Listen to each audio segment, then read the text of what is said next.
దక్షత, సుశిక్షిత జన సైనికుల సేనాని, శ్రామిక పక్షపాతి, 100% కోట్ల హృదయాలను గెలుచుకున్న రారాజు, ఆంధ్రుల పాలిట కల్పతరు, శ్రమజీవుల వేగుచుక్క, కర్షక ప్రేమికుడు, సమున్నత మానవుడు, శ్రీ కలగన్న సామ్యవాద హితుడు, మన గౌరవ ఉప ముఖ్యమంత్రి వర్యులు వారు, పంచాయతీరాజ్, గ్రామీణాభివృద్ధి, పర్యావరణ, అటవీ, సైన్స్ మరియు టెక్నాలజీ శాఖ మంత్రులు, గౌరవ ఉప ముఖ్యమంత్రి వర్యులు, ఆంధ్రప్రదేశ్ రాష్ట్ర ప్రభుత్వం గౌరవనీయులు శ్రీ కొనిదెల పవన్ కళ్యాణ్ గారిని ఈనాటి సభను ఉద్దేశించి మాట్లాడవలసిందిగా కోరుతూ ఆహ్వానాన్ని తెలియజేస్తున్నాం.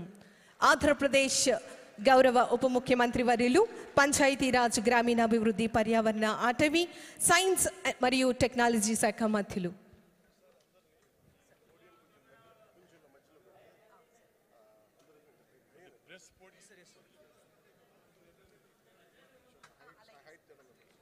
దయచేసి మీడియా మిత్రులందరూ కూడా కొంచెం మిడిల్లో కొంచెం గ్యాప్ ఇచ్చి కొంచెం మీడియాను స్ప్రెడ్ చేయవలసిందిగా కోరుతున్నాం. అంటే చేయొద్దు, మిడిల్లో మాత్రమే కెమెరాలన్నీ కూడా ప్లేస్ చేయవలసిందిగా కోరుతున్నాం.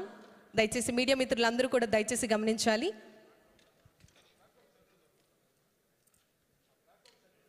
ఆ ప్లాట్ఫామ్ని కొంచెం సెంటర్లో జరపమంటున్నారు.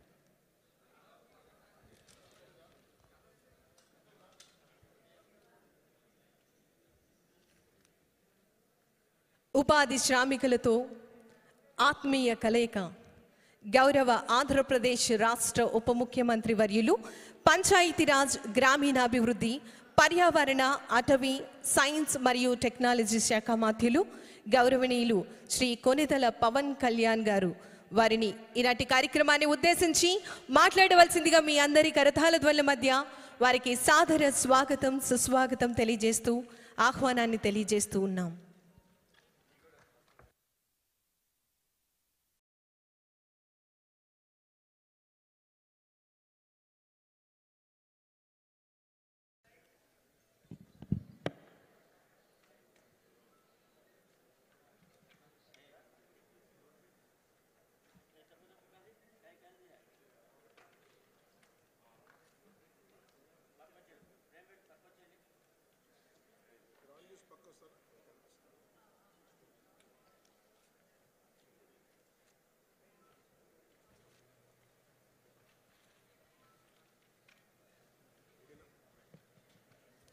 మీడియా మిత్రులు కూర్చోవలసిందిగా విన్నవించుకుంటున్నాం. దయచేసి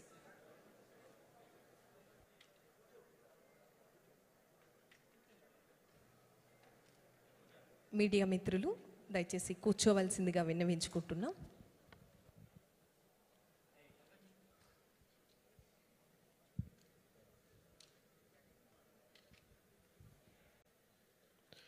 శ్రామిక దినోత్సవ సందర్భంగా ఇక్కడికి వచ్చేసిన 13 ఉమ్మడి జిల్లాల నుంచి విచ్చేసిన ఉపాధి శ్రామికులకి, వారికి సంబంధించిన అన్ని డిపార్ట్మెంట్స్ అధికారులకి, మీడియా ప్రతినిధులకి నా హృదయపూర్వక నమస్కారాలు. వేదికపైన ఆశీనులైన ప్రిన్సిపల్ సెక్రటరీ పంచాయతీరాజ్, గ్రామీణాభివృద్ధి ముఖ్య కార్యదర్శి శ్రీ శశిభూషణ్ గారికి నా హృదయపూర్వక నమస్కారాలు.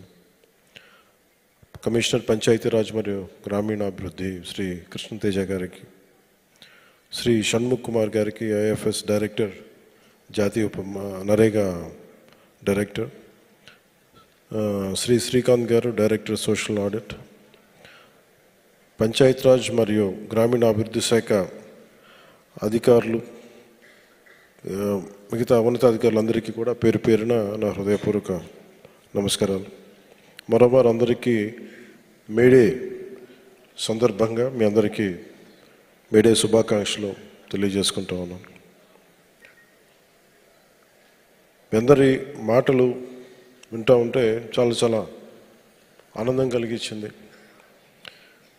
ఏ ఉద్దేశం కోసం అయితే అంటే గ్రామాలు పట్టుకొమ్మలు, చిన్నప్పుడు పుస్తకాలు చదువుకున్న స్కూల్లో, ఇందాక మీరు మొగల్తూరు నుంచి మీరు మాట్లాడుతూ ఉంటే నేను మొగల్తూరుకి 1-2 సార్లు వచ్చాను.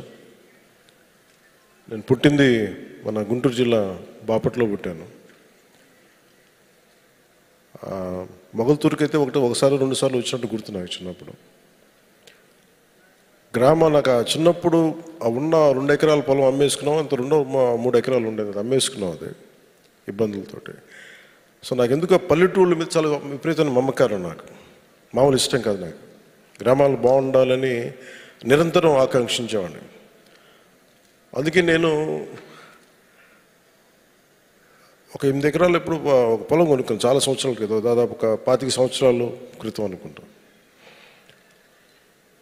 సో దాంట్లో ఇప్పుడు నేను మీకు మూగ జీవాలకి నీటి సౌకర్యాలు కానీ, లేదంటే ఇవన్నీ ఎక్కడి నుంచి వచ్చినాయి, లేదంటే మీ శ్రమని గుర్తించడానికి ఎందుకు ఆ మనసు ఉంది అంటే, నాకు ఆ శ్రమ విలువ తెలిసిన వాడిని. అంటే కండ కరిగించేవాళ్ళే కనుక లేకపోతే, రక్తం ధారబోసేవాడు లేకపోతే, ఎత్తైన కట్టడాలు ఎన్నైనా కట్టలేం, పచ్చదనం ఉండదు, హరితహారాలు చేయలేం, లేదంటే గ్రీన్ రెవల్యూషన్స్ రావు. అందుకని ఎవరైతే శ్రమ పడతారో వారికి ముందస్తుగా ఇవ్వాల్సింది కూలి అనే పదం కంటే కూడా వారిని శ్రామికుడు, ఈ దేశాన్ని నిర్మించే శ్రామికులు వీళ్ళు. అందుకని మొన్న మీటింగ్లో కూడా ప్రత్యేకించి ఈ రోజు నుంచి ముఖ్యంగా మీడియా వారికి కూడా విత్ ఇన్ డిపార్ట్మెంట్ మేమందరం చేస్తాం. ఈ కార్మిక దినోత్సవం సందర్భంగా మీరు ఉపాధి కూలీలు కాదు, మీరందరూ దేశ నిర్మాణంలో చెమటోడ్చి దేశం నిర్మాణం చేసే శ్రామికులు. అందువల్ల ఈ రోజు నుండి మిమ్మల్ని ఉపాధి శ్రామికులుగానే పిలుస్తాం. ఆ గౌరవం ఇవ్వాల్సిన అవసరం మా అందరి మీద ఉంది. ఎందుకంటే ఏ పని చేసినా చాలా చిన్నతనంగా ఉంటుంది. ఒక ఇంజనీరే గొప్పవాడా, ఒక సైంటిస్టే గొప్పవాడా, ఒక డాక్టరే గొప్పవాడా, చెమటోడ్చి పనిచేసే శ్రామికుడు గొప్ప, అది నేను తగ్గించడం నాకు ఎప్పుడు ఇష్టం ఉండదు. డిగ్నిటీ ఆఫ్ లేబర్ లేదు మన దేశంలో. ఆ డిగ్నిటీ ఆఫ్ లేబర్ని మేము, అంటే నేను ఎందుకు దీనికి ఇంత తపన పడతానంటే, నాకు చిన్నప్పుడు నేను రెగ్యులర్ చదువులు చదువుకోలేదు కాబట్టి ఏ ఉద్యోగంకి వెళ్ళాలో తెలిసేది కాదు. ఒక 19-21 వయసు. నేను అడిగింది మా ఇంట్లో, మీరు ఏదన్నా నన్ను బయటికన్నా వదిలేయండి, నన్ను ఇంట్లో ఎట్లా ఉండంటే ఇట్లాగే గాజు బొమ్మలో పెంచేవాళ్ళు. నేను వెళ్ళి పని చేస్తాను, నన్ను వదిలేసేయండి అంటే, నా పని అన్నా ఇవ్వండి, లేదంటే నేను ఏదైనా పని, నేను ఏదో నన్ను వదిలేసేయండి, లేదంటే మీరు నాకు పని అన్న అప్పు చెప్పండి అంటే వాళ్ళు ఇబ్బంది పడుతున్నా. మా ఇంట్లో ఒకటి వచ్చింది నా మనసులో. బెంగళూరుకి వెళ్ళి ఒక చిన్నపాటి నర్సరీలో మీరు ఏ విధమైన పని చేస్తున్నా ఆ పని చేయడానికి సిద్ధపడి నేను వెళ్ళిపోతుంటే మళ్ళీ ఫైనల్గా ఆపి నన్ను మళ్ళీ ఇక్కడ తీసుకొచ్చాను. అంటే నా మనసులో ఎప్పుడు కూడా నిజమైన శ్రమ, కండని కరిగించే శ్రమ, రక్తాన్ని ధారబోసే శ్రమ. సో మీరే లేకపోతే ఈ రాష్ట్ర నిర్మాణం కానీ ఈ దేశ నిర్మాణం కానీ ఉండదు. అందుకని మీకు ఇవ్వడానికి నిజంగా నేను చాలా అదృష్టంగా భావిస్తున్నాను. పంచాయతీరాజ్ శాఖ తీసుకున్నాను అంటే దీని వెనక ఓట్లు కానీ, దీని వెనక ఇంకో ఎన్నికలు కానీ లేదు. ఏ నిర్ణయం తీసుకున్నా మనం దేవుడి దీవెనల కొద్దీ, అందరి సహకారం కొద్దీ ఈ రోజున చాలా ప్రభుత్వాన్ని నడిపే స్థితిలో ఉన్నాం. ఈ 5 సంవత్సరాల కాలంలో ఎంత బాగా చేయగలం, మీకు ఎవరు తీర్చినంతగా ఎంత శ్రమ పడగలి, ఎంత దగ్గరికి రాగలం, మీ సమయాన్ని, అంటే మీ కష్టాన్ని ఇంతన్నా తీయగలగాలి. అంతే తప్ప వేరే ఆలోచన లేదు. ఇది వేస్తే ఓట్లు వస్తాయి, ఇవి చేయకపోతే ఓట్లు రావా, అసలు ఆలోచించట్లా. మీకు ఎంత